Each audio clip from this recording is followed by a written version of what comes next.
সুপ্রভাত প্রিয় ছাত্রছাত্রীরা। বৈদ্যুতিক মাধ্যমে আজকে আমাদের আলোচনার বিষয় কবি শক্তি চট্টোপাধ্যায়ের লেখা আমি দেখি। আমি দেখি অত্যন্ত জনপ্রিয় একটি কবিতা, বর্তমান সময়ের পক্ষে অত্যন্ত প্রাসঙ্গিক। তো প্রথমেই কবি শক্তি চট্টোপাধ্যায় সম্পর্কে একটু বলে নিচ্ছি। কবি 1933 সালে জন্মগ্রহণ করেছিলেন দক্ষিণ 24 পরগনার বজ্র গ্রামে। তো স্বাভাবিকভাবে কবির লেখা এবং কবির সময় পর্ব, কবির জীবন সমস্তটাই কি মূলত সেই কলকাতা কেন্দ্রিক শহুরে প্রকৃতিতে। তো সেক্ষেত্রে বলা প্রয়োজন কবির লেখার ভঙ্গির মধ্যে একটা বলা যেতে পারে মার্জিত শ্রুতিমধুর গদ্যের একটা আবহ রয়েছে। যেমন ধরো যে আমরা সহজ স্বাভাবিকভাবে যখন কথা বলি, সেই কথা বলার মধ্যে কিছু সময় মার্জিত ভাব, কিছু সময় রুক্ষতা আসে, কিন্তু কবির শক্তি চট্টোপাধ্যায়ের লেখার মধ্যে সেই মার্জিত সুর অত্যন্ত সরলভাবে প্রবহমান। যেমন ধরো তার একটি বিখ্যাত কবিতা অবনী বাড়িয়েছ, যে এখানে কি এত সুন্দর সহজ স্বাভাবিক টোনে তিনি কথাটা বলেছেন। অবনী বাড়িয়েছ, বৃষ্টি পড়ে এখানে 12 মাস, এখানে মেঘ গাভীর মতো চড়ে, পরাণ সবুজ নারী ঘাস দুয়ার চেপে ধরে। অবনী বাড়িয়েছ, আধিক্য লীন হৃদয়ে দুর্গামী, ব্যথার মাঝে ঘুমিয়ে পড়ে আমি। অবনী বাড়িয়েছ, এরকম কি অসাধারণ সুন্দর টোন। তারপরে যেমন ধরো তোমাদের ক্লাস 10-এ একটা কবিতা ছিল, সহজ করে বাঁচা কি আর খাঁচাতে সম্ভব, সেই 3 পাহাড়ে বলে অন্ধকারে 3 পাহাড়ের ট্রেনের থেকে নেমে হাওয়া বিলাসী দিন জলচক আটকে গেল ট্রেনে। এমন একটি দেশে আসলে সকলে পথ হারায়, তারপর কি পথ হারিয়ে যায় যেদিকে সেদিকে পথ আছে। তো এরকম এত সুন্দর সহজ স্বাভাবিক এবং পরিচিত, যে কি কোনো অপরিচিত শব্দ দিয়ে তার কবিতাকে জটিল করে তুলেছেন এমন না। অর্থাৎ যে জীবনানন্দের থেকে অনেক বেশি মাত্রায় বলা যেতে পারে কবিতা সরল, এবং কি আমাদের পরিচিত ইমেজ বা পরিচিত চিত্রকল্প তার কবিতার মধ্যে রয়েছে। তো তেমনই এই আমি দেখের মধ্যেও সেই বার্তাই রয়েছে, কিন্তু আমি দেখের মধ্যে যে বার্তা রয়েছে সেই বার্তাটা কিসের বার্তা? সেই বার্তাটা বৃক্ষরোপণের বার্তা। অর্থাৎ কবিতার মধ্যে কবি কি বৃক্ষরোপণের আবেদন জানিয়েছেন। কেন? কারণ আমাদের নির্মম হাতে সবসময় কি উন্নয়নের নামে শহর থেকে শহর থেকে আমরা সবুজকে সরিয়ে দিয়ে উন্নয়ন করছি, মাল্টিপ্লেক্স, শপিং মল, ঠিক আছে, এই সমস্ত কি বিভিন্ন রকমের ব্যবসায়িক দৃষ্টিভঙ্গি থেকে আমরা উন্নয়ন করে চলেছি। এখন যে বিষয়টা দাঁড়াচ্ছে সেই বিষয়টা কি যে পরিবেশ দূষণের বিষয়ে বা পরিবেশ দূষণ কিভাবে জীবনকে ভয়াবহ করে তুলছে সেই দিকটা কবি এই কবিতার মধ্যে তুলে ধরেছেন। যেমন ধরো কি শহরের সভ্যতা বিকাশের জন্য মানুষের নির্মম হাত সবুজ বিনাশের যজ্ঞে মেতে উঠেছে, শহরের অসুখকে বাড়িয়ে তুলছে। এই অবস্থায় কবি কি করছেন? একটা বৃক্ষরোপণের আবেদন জানিয়েছেন আমি দেখি কবিতার মাধ্যমে। কিভাবে? গাছগুলো তুলে আনো বাগানে বসাও। মানে কি? গাছগুলো তুলে এনে বাগানে বসাও, তার মানে গাছ ধ্বংস হয়ে যাচ্ছে, গাছকে উপরে ফেলা হচ্ছে, গাছগুলো তুলে আনো বাগানে বসাও। আমার দরকার শুধু গাছ দেখা, গাছ দেখে যাওয়া, ঠিক আছে? গাছের সবুজটুকু শরীরে দরকার, আরোগ্যের জন্য ওই সবুজের ভীষণ দরকার। বহুদিন জঙ্গলে যাই, বহুদিন শহরে গেছে, শহরের অসুখ হা করে কেবল সবুজ খায়, সবুজের অনটন ঘটে। তাই বলি গাছ তুলে আনো বাগানে বসা। চোখ তো সবুজ চায়, দেহ চায় সবুজ বাগান, গাছ তুলে আনো বাগানে বসা আমি দেখি। দেখো এখানে যে কি কবি বলছেন আমি দেখি। এখানে আমি বলতে এই উত্তম পুরুষের যে ব্যবহার করেছেন, আমরা জানি ব্যাকরণগত দিক থেকে আমরা উত্তম পুরুষ। তো সেক্ষেত্রে এই উত্তম পুরুষের ব্যবহারের মধ্যে দিয়ে কবি কি শুধুমাত্র আমি বলতে নিজেকে বোঝাচ্ছেন? শুধু কি কবি নিজেই, আর মানুষ নয়, প্রত্যেকটা মানুষের প্রতিনিধিত্ব করছেন কবি স্বয়ং। কি বলছেন? যে আমাদের প্রত্যেকেরই জীবনে গাছের কি মূল্যবান ভূমিকা রয়েছে, গাছের গুরুত্ব অপরিসীম, গাছের অপরিহার্য ভূমিকার কথা কবি এখানে বারবার মনে করিয়ে দিয়েছেন। যে কি গাছগুলো তুলে আনো বাগানে বসো, ঠিক আছে? অর্থাৎ কি গাছ কি আরণ্যক জীবন, অরণ্যের মধ্যে, সবুজের মধ্যে, প্রকৃতির মধ্যে জীবনের শান্তি রয়েছে। যে প্রকৃতি কি সাহিত্যের মধ্যে একটা অপার অনুভূতি নিয়ে আসে, ঠিক আছে, শুধুমাত্র কি সাহিত্যে, জীবনের মধ্যে প্রকৃতি, না হলে হচ্ছে কি, না হলে চিকিৎসকরা কেন বলে পাহাড়ে যেতে, চিকিৎসকরা কেন বলে হচ্ছে সেই বনভূমিতে যেতে, ঠিক আছে। যেমন হচ্ছে কি কলকাতা থেকে মানুষ হচ্ছে ডুয়ার্সে আসে, ডুয়ার্সে এলে তাদের হচ্ছে যে আবহাওয়া পরিবর্তনের জন্য আসে, তাদের শরীরের সুস্থতা তৈরি হয়। তাদের হচ্ছে কি যে যারা হচ্ছে শহরের জীবনে থাকতে থাকতে, চূড়ান্ত যান্ত্রিকতার মধ্যে থাকতে থাকতে জীবন হচ্ছে কি সম্পূর্ণভাবে এক জটিলতায় আবদ্ধ হয়ে গেছে, খাবার হচ্ছে ঠিকঠাকভাবে হচ্ছে শরীরের সঙ্গে খাবার হচ্ছে কি খাবার কাজ করছে না, ওষুধ কাজ করছে না, তখন হচ্ছে কি সমস্ত কিছুকে ছাড়িয়ে তখন হচ্ছে আবহাওয়া পরিবর্তন, ঠিক আছে। ওই রবীন্দ্রনাথের সেই ব্যাধির চা আঠি হলো বড়, যৌন শিশি থরে থরে, ঠিক আছে, বীরুর বয়স 23 যখন পশুকে ধরলো থরে। তো এই যে কথা, অর্থাৎ তখন হচ্ছে কি, তখন ওই নানা রকমের শিশি সমস্ত কিছু বাদ দিয়ে আমাদেরকে প্রকৃতির টানে প্রকৃতির দিকে ছুটে যেতে হয়, অর্থাৎ প্রকৃতি হচ্ছে তখন নিজেদেরকে সুস্থ করে তোলার একমাত্র পথ। তাহলে অর্থাৎ কি সবুজ পরিবেশ, সবুজ প্রকৃতি, সুন্দর জীবন, এই সমস্ত মধ্যে থাকলে কখনো হচ্ছে কি, কখনো জীবন এতটা হচ্ছে দূষণের মধ্যে পড়ে না, জীবন এতটা হচ্ছে অসুখের মধ্যে পড়ে না। তাহলে কি বলেছে, গাছগুলো তুলে আনো, বাগানে বসাও, আমার দরকার শুধু গাছ দেখা, গাছ দেখে যাওয়া, গাছের সবুজটুকু শরীরে দরকার। মানে কি গাছের সবুজটুকু, আমরা জানি সবুজ অংশের মধ্যে ক্লোরোফিল থাকে, তো সেই গাছের সবুজটুকু শরীরে দরকার, শরীরে সবুজের দরকার, গাছের সবুজটুকু শরীরে দরকার, শরীরের বিভিন্ন কাজের জন্য গাছের দরকার। যে বিভিন্ন রকমের ঔষধি গাছ বলো, তুলসী গাছ বলো, কালমেঘ গাছ বলো, নিম গাছ বলো, যে কি বিভিন্ন রকম বাসক গাছ বলো, পাথরকুচি বলো, যে বিভিন্ন উদ্ভিদের থেকেই হচ্ছে কি মানুষের জীবন রক্ষা হয়। তাহলে গাছের সবুজটুকু শরীরে দরকার, আরোগ্যের জন্য ওই সবুজের ভীষণ দরকার, ঠিক আছে।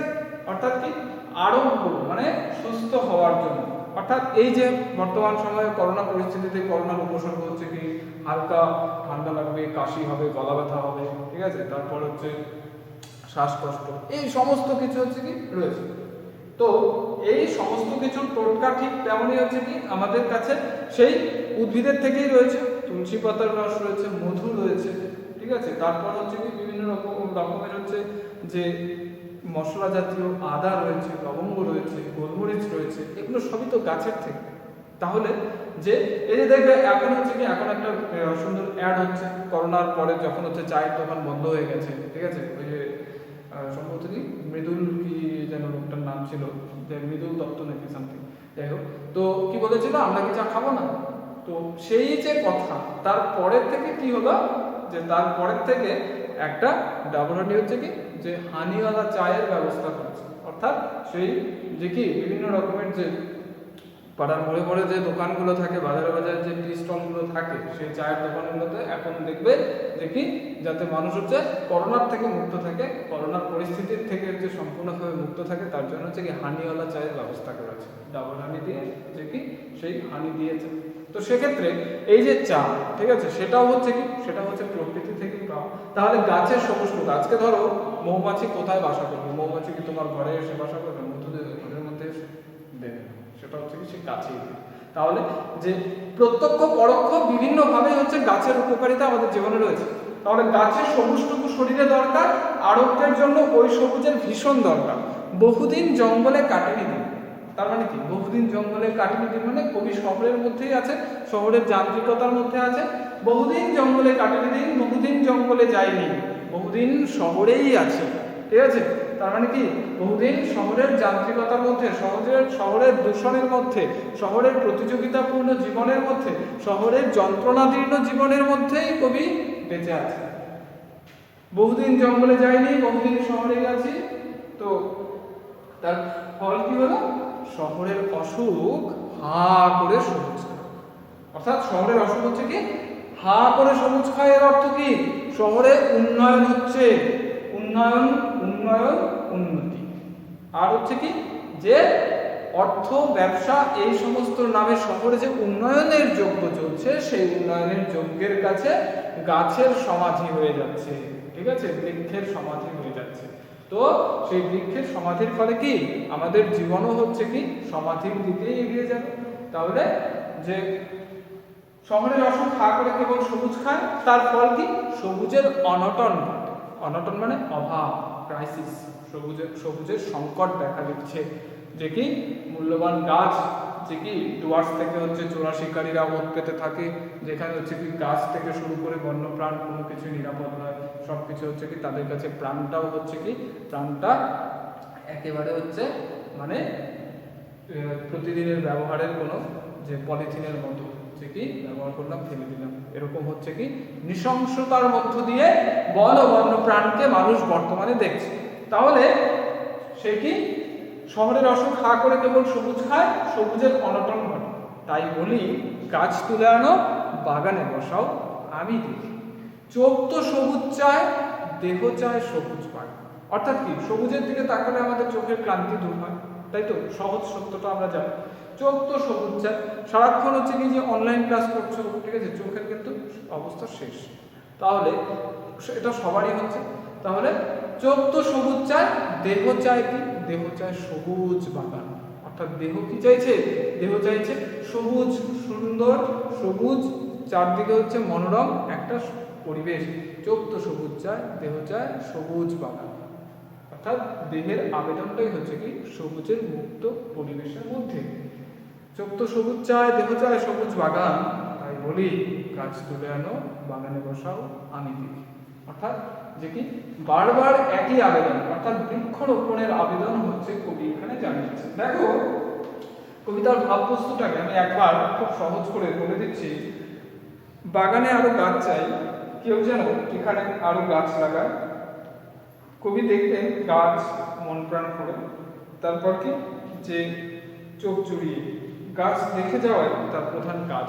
এটা শুধুমাত্র কবির কাজ না, প্রত্যেকেরই কাজ। আমাদের জীবনে প্রত্যেকেরই গাছের ভূমিকা অত্যন্ত অপরিসীম, সেটা স্বীকার করে নিতেই হবে এবং স্বীকার করে নিয়ে গাছকে আমাদের বন্ধু হিসেবেই নিতে হবে। শরীরে দরকার সবুজ, গাছের অসুস্থতা থেকে মুক্তি অর্থাৎ আরোগ্যের জন্য এই সবুজের প্রয়োজন। জঙ্গলের কথা মনে পড়ছে, তার বহুদিন হলো সেখানে যাননি, যাওয়া হয়ে ওঠেনি। কারণ কি, কারণ তিনি শহরের প্রতিযোগিতাপূর্ণ জীবনের মধ্যে বেঁচে আছেন, সেই কারণে শহরের প্রতিযোগিতা থেকে তাকে মুক্তি দেওয়া হয়নি।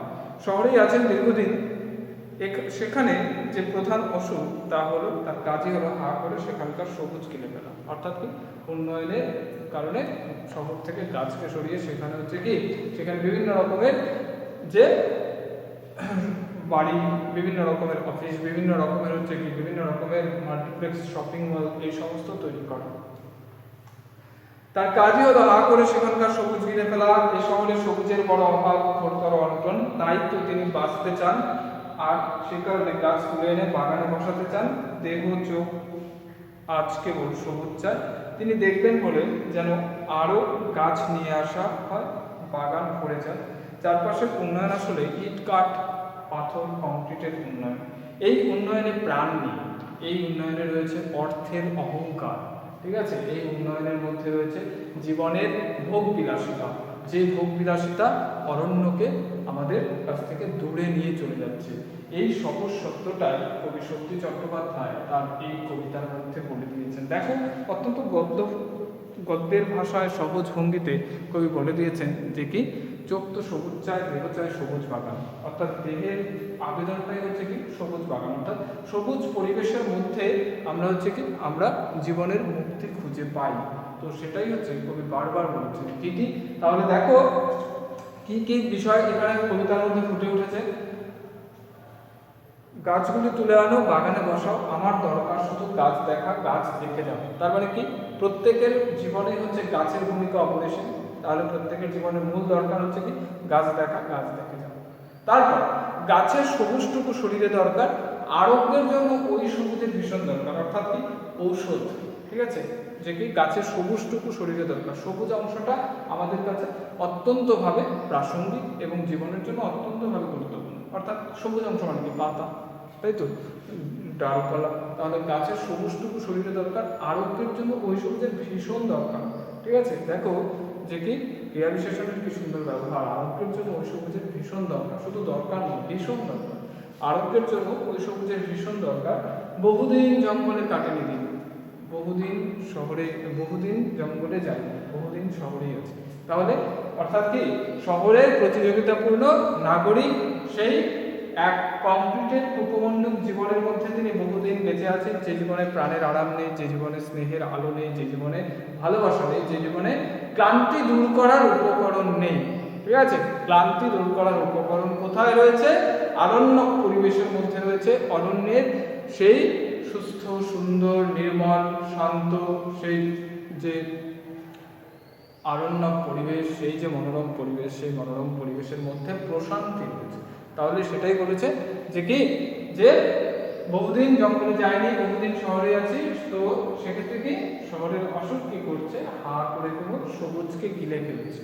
তাহলে শহরের অসুখটা কি দাঁড়ালো? শহরের অসুখ দাঁড়ালো হচ্ছে হা করে সবুজ গিলে ফেলা। শহরের অসুখ হা করে কেবল সবুজ খায়, আর তার ফল কি? সবুজের অনটন ঘটে। অর্থাৎ সবুজের অনটন ঘটে মানে চারদিকে যেখানে হচ্ছে কি যতটা পরিমাণে হচ্ছে বৃক্ষ থাকা প্রয়োজন, ঠিক ততটা বৃক্ষ থাকছে না। শহরের অসুখ হা করে কেবল সবুজ খায়, সবুজের অনটন ঘটে। তাই বলি গাছ তুলে আনো, বাগানে বসাও। অর্থাৎ গাছ তুলে এনে বাগান করতে কেন বলেছে? যে বাগান করলে মানুষের হচ্ছে কি, মানুষের জীবনও বাঁচবে, মানুষ হচ্ছে কি সুখেও থাকতে পারবে। অর্থাৎ সেখানে হচ্ছে কি, সেখানে মানুষ কখনো সুস্থ, সুন্দর, নির্মল এবং হচ্ছে কি প্রাণদায়ী বাতাসের অভাবে মারা যাবে না। ঠিক আছে, মানুষ সেখানে হচ্ছে কি বিভিন্ন রকমের দূষিত অবস্থার মধ্যে পড়বে না। তাই বলি গাছ তুলে এনে বাগান বসাও। অর্থাৎ তাহলে কি বৃক্ষরোপণের আবেদন কবি শক্তি চট্টোপাধ্যায় তার এই আমি দেখি কবিতার মধ্যে রেখেছেন। তারপর কি হলো যে আর চোখ তো সবুজ চায়, দেহ চায় সবুজ বাগান। অর্থাৎ চোখ সবুজ চায়, দেহ চায় সবুজ বাগান। প্রত্যেকটা মানুষের জীবনেই হচ্ছে কি এই দেহকে সুস্থ রাখাটাই হচ্ছে একমাত্র গুরুত্বপূর্ণ। অর্থাৎ আমার যদি দেহ অসুস্থ হয়ে যায় তাহলে আমার দ্বারা কোনো কাজ হবে না। অর্থাৎ আমি স্বাভাবিকভাবে জীবন চালাতে পারবো না। তখন হচ্ছে কি, তখন আমাকে বিভিন্নভাবে সেই চিকিৎসকের উপরে নির্ভর করে চলতে হবে। অর্থাৎ আমার জীবন হচ্ছে কি ক্রমশ অস্বাভাবিকতার মধ্যে পড়ে যাচ্ছে। এটা হচ্ছে কি, এটা হচ্ছে এখানে বুঝতে হবে। তাহলে শহরে অসুখ থেকে জীবনকে মুক্ত করতে চাইলে, শহরকে ভয়াবহ অসুখ বা ভয়াবহ পরিস্থিতি থেকে শহরকে বাঁচাতে চাইলে আমাদের কি কাজ করতে হবে? ক্রমশ বৃক্ষরোপণ করতে হবে। অর্থাৎ বৃক্ষরোপণের মধ্য দিয়ে জীবনের একটা সতেজ, একটা সহজ, একটা সুস্থ, একটা সুন্দর, একটা নির্মল, একটা প্রাণদায়ী পরিবেশ আমরা পাবো। আশা করি কবিতাটি খুব সহজভাবেই তোমরা বুঝতে পেরেছো। কবি শক্তি চট্টোপাধ্যায় অত্যন্ত সহজ ভঙ্গিতে জীবনে গাছের ভূমিকা, জীবনে গাছের গুরুত্বকে বুঝিয়ে দিয়েছেন। তো সেক্ষেত্রে কবিতাটি তোমাদের জটিল মনে হওয়ার কোনো কারণ নেই। আশা করি কবিতাটি বুঝতে পেরেছো। তো কবিতাটিকে ভিডিও দেখার পরেই কয়েকবার পড়ে নেবে, তাহলে কবিতার সম্পর্কে তোমাদের একটা স্বচ্ছ ধারণা হয়ে যাবে এবং আনসার লেখার সময় সেটা আমি হচ্ছে পিডিএফে পাঠিয়ে দেবো। আজকের ক্লাস এই পর্যন্তই। তাহলে পরবর্তী ক্লাসে অবশ্যই স্বাভাবিকভাবে সকলে সেই ক্লাসে ফলো করবে। আজকে এখানে ধন্যবাদ।